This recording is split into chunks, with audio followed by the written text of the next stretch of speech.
Wilujeng patepang deui masih materi ngeunaan sisindiran. Dina lawungan nu ayeuna urang medar ngeunaan sisindiran teh aya naon wae sareng urang pedar hiji-hijinya. Sisindiran teh kabagi jadi 3 numutkeun wangunna atawa bentukna. Aya nu disebut paparikan, aya nu disebut rarakitan, aya nu disebut wawangsalan. Mangga urang pedar sasarengan. Nu kahiji paparikan. Paparikan teh asal kecapna tina parak anu hartina deukeut. Anu diutamakeun padeukeutna sora tungtung. Naon ari sora tungtung? Sora tungtung teh disebut oge purwakanti atawa suara dari kata atau suku kata paling terakhir dalam sebuah kalimat ya. Upami dina bahasa Indonesiana. Naon atuh maksudna ari paparikan teh deukeut sora panungtung teh nu kumaha? Urang tinggal contona nu kahiji. Mencit meri dina rakit boboko wadah bakatul. Lain nyeri ku panyakit kabogoh direbut batur. Dina contoh kahiji ieu aya akhir kalimat jeung sora panungtung anu tungtungna hampir sarua. Contona dina kata rakit ieu sora tungtungna bade mirip jeung sora panyakit. Jadi aya kit jeung kit dina tungtungna. Sora tungtung nu terakhirna sarua. Di nu kadua, jajaran kadua aya sora tul jeung tur. Ieu hampir mirip. Jadi nu dimaksud sora tungtung dina paparikan teh ieu. Nya, kit bade sami jeung kit, tul hampir sami jeung tur. Contoh anu kadua. Kakulah nyiar kapiting, ngocok endog bobodasna. Ulah sok liar ti peuting, osok loba gogodana. Mana di dieu anu sora tungtungna sarua? Di dieu aya dina sora tungtung ting dina jajaran kahiji, teras dina jajaran katilu aya sora ting.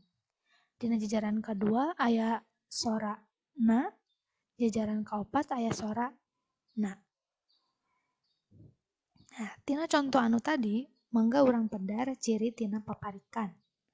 Ciri tina paparikan teh dina sapada atawa sagunduk atawa saparagraf diwangun ku opat padalisan atawa opat jajar. Mana maksudna opat jajar teh? Ieu. Kakulah nyiar kapiting, ieu jajaran kahiji. Ngocok endog bobodasna, ieu jajaran kadua. Ulah sok liar ti peuting, ieu jajaran katilu. Osok loba gogodana, ieu jajaran kaopat. Jadi ciri tina paparikan nu kahiji dina sagunduk dina saparagraf diwangun ku opat jajar. Ciri nu kadua pada lisan atawa baris kahiji jeung kadua disebut cangkang. Sedangkeun pada lisan katilu jeung kaopat disebut eusi. Sapertos dina lawungan sateacana disebutkeun jajaran hiji jeung 2 ieu cangkang mangrupa basa-basina heula. Nu jajaran katilu sareng kaopat ieu mangrupa eusi. Eusi tina sisindiranana.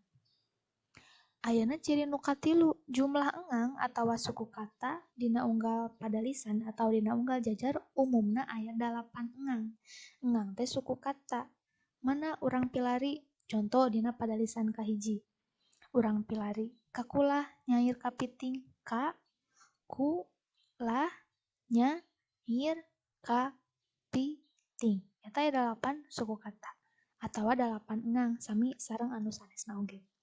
Anu kaopat sora tungtung pada lisan kahiji sarua jeung sora tungtung pada lisan katilu.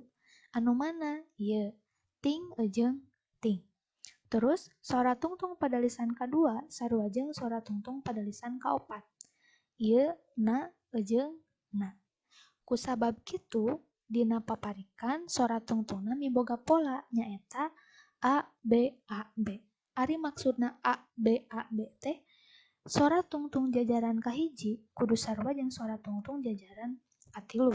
Sora tungtung jajaran kadua kudu sarua jeung sora tungtung jajaran kaopat. Di dieu sami jajaran kahiji jeung katilu sami tungtungna ting, jajaran kadua sareng jajaran kaopat sami tungtungna